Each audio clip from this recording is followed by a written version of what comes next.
Are you still trying to figure out who that really is? Even after my first video? My first video where I make a pretty convincing case that this is no coincidence. But if you're still not convinced, hang on to your seats because I got some new information and it all stems from this beautiful statue constructed in 1848. You see, that statue is actually a statue of Lucifer, and it's called the Genius of Evil.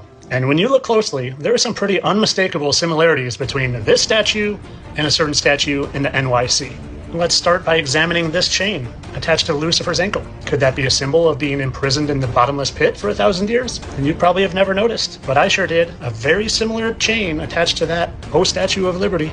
And when you look at the faces of those two seemingly unrelated statues, they sure bear an awful similar resemblance. And did you happen to notice what Lucifer was holding in his hand in that statue? A 1, 2, 3, 4, 5, 6, 7 point crown? Well, have you ever noticed how many points are in the Statue of Liberty's crown? And did you happen to notice what type of fruit was hanging out in the bottom of that statue as well? And well, I really don't have to go here, do I?